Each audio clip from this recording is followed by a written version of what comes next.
안녕하세요. 생로병사 채널을 운영하는 60대인 김성훈입니다. 혹시 여러분들 중에 은퇴를 앞두거나 이미 은퇴를 하신 분들이 계십니까?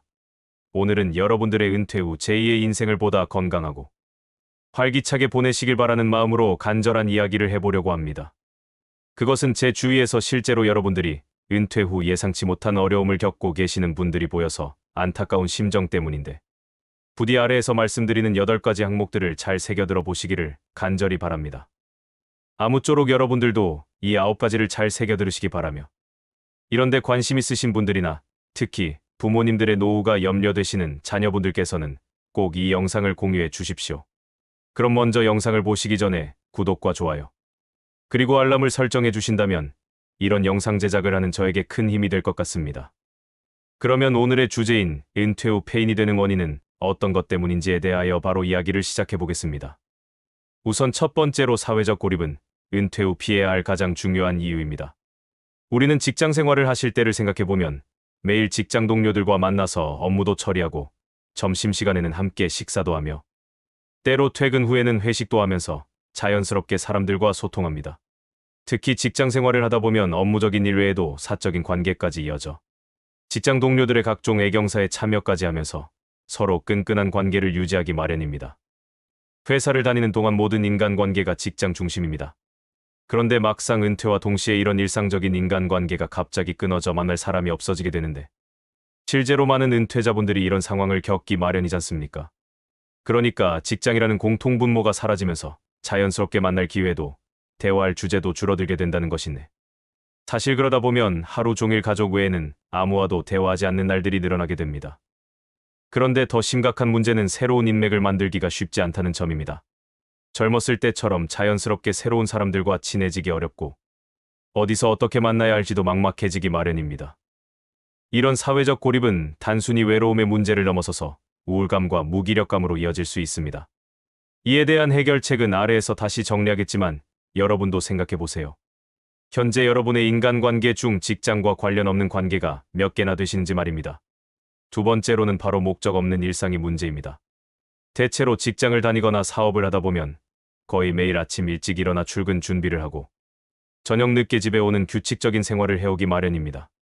그런데 은퇴를 하게 되면 갑자기 스문의 시간이 모두 자신의 것이 됩니다. 그러다 보니 은퇴를 한 몇 달 동안은 아주 편하고 좋습니다. 늦잠도 자고 TV도 실컷 보고 그동안 못 본 드라마도 본방을 사수할 수도 있으며 어디든 가고 싶은 곳은 다 가볼 수도 있습니다.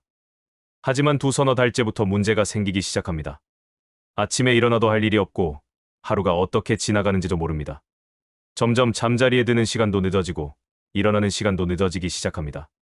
생활 패턴이 완전히 무너지면서 무엇보다 내가 왜 살아야 하지? 라는 생각까지 들기 시작하는 것입니다. 목적이 없는 삶은 사람을 무기력하게 만듭니다.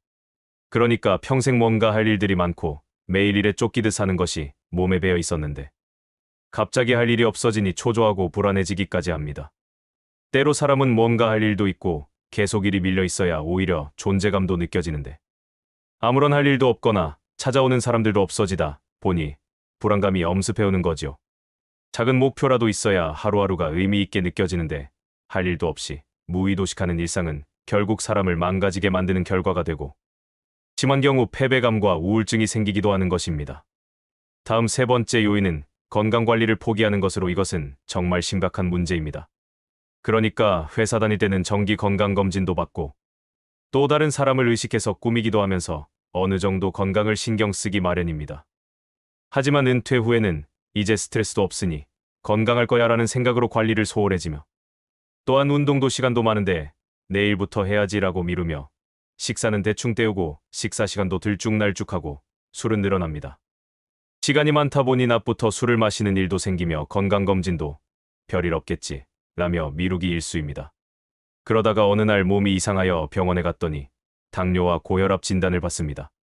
당연한 현상으로 이미 상당히 진행된 상태였고 그제서야 후회했지만 이미 늦어버린 거죠. 건강은 한번 잃으면 되돌리기 어렵습니다. 특히 나이가 들수록 회복력이 떨어지며, 이는 운동도 운동이지만 나이가 들어가기 때문에 자연스러운 현상인 것입니다. 그러므로 나이가 들어갈수록 더 건강관리를 잘해야 하고 특히 일정 시간이 되면 운동을 하는 루틴을 만들어가는 것이 중요하며 정기 건강 검진도 더 꼼꼼하게 챙겨야 하는 것입니다. 이제 네 번째로 새로운 학습 거부에 대해 말씀드려보겠습니다. 대부분의 나이 든 사람들은 나는 이미 충분히 배웠어. 이 나이에 또 뭘 한다고? 이제 쉬어야지 라는 생각을 가지기 쉽습니다. 책도 잘 안 읽으려 하고 새로운 기술을 배우려거나 도전하는 것에도 관심이 없어집니다. 특히 스마트폰 사용법이나 인터넷 쇼핑 같은 것들을 그런 건 젊은 사람들이나 하는 거야 라며 외면합니다. 나이가 들수록 복잡하거나 까다로운 것은 생각하지 않으려 하며 특히 새로 나오는 기기나 사용은 두려워 가까이 하기 싫어진대. 그러다 보니 자연스럽게 점점 세상과 단절되어가는 느낌을 받기 시작합니다. 이러한 것은 바로 손자, 손녀들이나 젊은 사람들과 대화할 거리도 없어지고 새로운 사람들과 만나도 자연스럽게 공통 화제가 없어 어색해집니다. 뇌과학 연구에 따르면 새로운 것을 배우지 않으면 뇌 기능이 급격히 떨어지며 특히 기억력과 판단력이 먼저 영향을 받는다고 합니다. 학습은 나이와 상관없이 계속되어야 합니다. 그것은 새로운 것이 계속 쏟아져 나오는 세상을 살기 위해서는 싫어도 어쩔 수 없는 것이 바로 스마트폰, 키오스크, 인터넷 주문 등이기 때문에 계속 이런데 대한 학습을 거부하면 할수록 사회와 사람들 속에서 도태될 수밖에 없습니다. 또 그러다 보면 소외되고 외로우며 자포자기해질 수밖에 없으니 하기 싫어도 새로운 학습을 포기해서는 안 됩니다. 이제는 다섯째로 경제적 무계획에 대해 살펴보겠습니다. 퇴직을 하는 사람들은 흔히 노후 생활비는 퇴직금과 연금으로 충분하지 않을까 생각하기 쉽습니다. 자녀 양육이나 교육비도 안 들고 부부 단둘이서만 살게 될 것이므로 그렇게 쉽게 생각합니다. 따로 특별한 재정 계획 없이 은퇴를 맞는 사람들이 대부분인 것입니다. 그런데 상황을 그렇게 쉽게 전개되지 않는 것이 은퇴 초기에는 괜찮았지만 나이가 들어갈수록 여기저기 건강이 나빠지고 또 의료비도 올라가며 게다가 물가가 오르고 금전적 가치도 떨어지면서 점점 부족하게 됩니다. 더 큰 문제는 경제적 여유가 없다 보니 외부 활동을 줄이게 된다는 점입니다. 친구들과의 모임도 부담스럽고 취미 활동도 돈이 든다고 포기하게 됩니다. 경제적 스트레스는 단순히 돈 문제만이 아닙니다. 사회적 관계, 건강, 심리적 안정 모든 면에 영향을 미치는 것이죠. 사실 이러한 현상은 70이 넘은 저 자신뿐 아니라 대부분 제 또래의 동년배들이 거의 다 이런 형편으로 이는 나이가 더 들어가고 시간이 갈수록 더 악화될 것입니다. 지금이라도 재정과 경제 계획을 세우신 것을 권해드립니다. 늦었다고 생각할 때가 가장 빠른 때입니다. 다음 여섯째는 디지털 문맹 문제입니다. 이 부분은 현재 매우 심각한 사회 전체의 문제가 되고 있습니다. 이는 위에서 설명한 학습 거부와 유사하지만 주위의 제 또래나 저보다 더 나이가 든 사람일수록 컴퓨터나 인터넷, 심지어 스마트폰은 복잡해서 안 해 라고 말하는 사람들이 대부분입니다. 그래서 은행 업무도 은행을 방문하여 창구에서만 하려 하고 쇼핑도 직접 매장에 가서만 합니다. 그러면서 실제 코로나19가 터졌을 때 정말 큰 어려움을 겪었는데 그러니까 비대면 진료 예약도 못하고 온라인 쇼핑도 할 수 없어 생활이 매우 불편해져 사회적으로도 노인들을 배려해야 한다는 이야기까지 나올 정도가 됐습니다.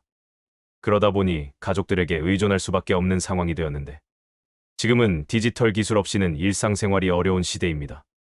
병원 예약, 은행 업무, 쇼핑, 심지어 사람들과의 소통까지 모두 디지털로 이루어집니다. 이러한 디지털 문맹은 단순히 기술을 못 다루는 것이 아니라 사회에서 소외되는 것을 의미합니다. 그러면서 컴퓨터나 AI 등을 배우라거나 사용해보라 하면 계속 사용하지 않으니 금방 다 잊어버린다면서 시도조차도 않으려는 사람들이 많은데 불편함도 그렇지만 오히려 치매 예방과 보람찬 노후 생활을 위해 이제는 나이 먹은 사람들 스스로 주민센터나 여러 교육 프로그램에 적극 참여하도록 노력해야 합니다. 일곱 번째는 과거 집착으로 이 부분은 은퇴자 등 나이 든 사람들에게 매우 흔한 현상입니다. 이는 저뿐만 아니라 친구들끼리 아니면 가족들과의 대화에서도 그런데 흔히 내가 회사에 있을 때는 말이야 또는 내가 젊었을 때는 등 과거 자신의 성공담이나 회사에서의 위치, 부하 직원들 이야기를 반복하는 경우가 많습니다. 일종의 자존심이나 과거로 되돌아가 보고 싶은 심정인 것입니다. 그러니까 새로운 사람들과 만나도 과거 이야기만 하다 보니 사람들이 점점 피하게 되고 가족들이나 젊은 사람들은 같은 이야기를 반복해 들으면서 지루해하기 시작합니다. 과거에 머물러 있으면 현재와 미래를 놓치게 됩니다. 물론 자신의 경험과 성취를 자랑스러워하는 것은 당연합니다. 하지만 그것만으로는 현재를 채울 수 없습니다.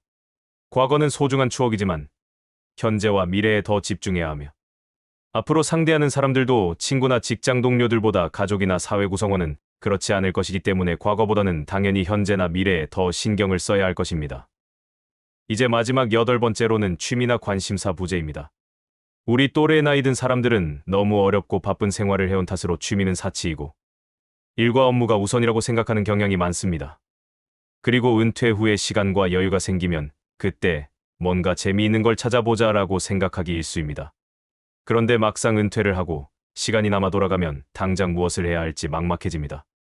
골프나 악기를 배우려 해도 너무 늦은 것 같고 독서를 하려 해도 집중이 안 되며 운동을 하려 해도 어디서 어떻게 시작해야 할지 막막해지다 보니 결국 하는 일이 TV나 보며 하루를 아무 일 없이 그냥 보내버리는 날이 반복됩니다. 그런데 취미와 관심사는 삶의 활력소입니다. 새로운 사람들과 만날 기회도 제공하고 성취감도 느낄 수 있으며 특히 우리와 같이 나이 든 사람들에게는 무엇보다 시간을 의미 있게 보낼 수 있게 해줍니다. 은퇴 후에 갑자기 취미를 찾으려 하면 어렵습니다. 그러므로 젊었을 때, 직장이나 사업을 할 때, 틈틈이 자신이 하고 싶거나 해야 할 것 등 관심사를 개발하시기 바랍니다. 그래야 나이 들어 은퇴한 후 같은 취미를 가진 사람들과 교류도 할 수 있고 활기차고 재미있는 노후를 보낼 수 있게 되는 것입니다. 그러면 이제부터는 지금까지 말씀드린 은퇴 후 폐인이 되지 않기 위한 실천 방안을 생각해 보겠습니다. 사실 이상에서 말씀드린 8가지 요인에 대한 공통점이 있습니다. 그것은 바로 준비 부족입니다. 그러니까 하나하나의 요인들을 살펴보면 직장 생활을 하거나 특히 자기 사업을 하는 경우라도 하려고 했다면 충분히 대비하고 할 수 있었던 일들입니다. 이런 준비를 했다고 엄청난 시간이나 돈이 필요한 것은 결코 아닙니다. 단지 마음의 여유가 없었고 해보려는 준비성도 없었던 것입니다. 미리 하려고만 했다면 충분히 할 수 있었던 일이고 이러한 것이 바로 은퇴 후 의미 없고 심하게 표현하여 폐인이 되는 예방 책임을 명심해야 합니다. 은퇴는 하루아침에 오는 것이 아닙니다. 그러므로 지금부터라도 다음과 같은 실천을 해보시기 바랍니다. 사회적 관계는 지금부터라도 직장 외의 인간관계를 만들어 보십시오. 동호회나 종교활동, 봉사활동 등을 통해 새로운 사람들과 만나려고 노력해 보시기 바랍니다. 목적 있는 일상을 위해서는 작은 목표부터 세워보십시오. 하루 단위, 주 단위, 월 단위로 달성 가능한 목표를 만들어 보실 것을 지금 당장 이런 시기를 보내는 제가 강력히 권고드립니다. 제발 지금 당장 시작해 보십시오. 자, 이제까지 은퇴 후 폐인이 되는 지름길 8가지 등에 대하여 말씀드려봤는데 사실 폐인이라는 표현이 다소 지나칠 수는 있습니다. 그러나 실제 주변에 많은 은퇴자나 저와 같이 나이 든 사람들은 대체로 별 재미나 즐거움 없이 무의미한 삶을 이어가는 것 같습니다. 그야말로 은퇴는 제2의 인생이라고 하는데 그런 삶을 살지 않으시려면 작은 것부터 시작해서 점차 하나하나를 개선해 나가시면 됩니다. 은퇴는 끝이 아니라 새로운 시작입니다. 오늘 말씀드린 내용들을 참고하셔서 보다 건강하고 활기찬 은퇴 생활을 준비하도록 해보시고 오늘의 이야기에 도움이 되셨거나 혹시 다른 의견이 있으시면 선플로 남겨주시기 바랍니다. 그리고 오늘의 영상이 도움이 되셨다면 부모님이나 친구들에게도 공유도 해주시고 구독과 좋아요, 알람도 설정해 주시기 바랍니다. 또 다음 영상에서는 이렇게 해야 건강하고 위생적인 무더위를 이겨낸다. 의사 95%가 추천하는 여름 건강과 위생 수칙에 대하여 말씀드릴 테니 많은 시청을 바라며 그럼 오늘은 이것으로 마치도록 하겠습니다.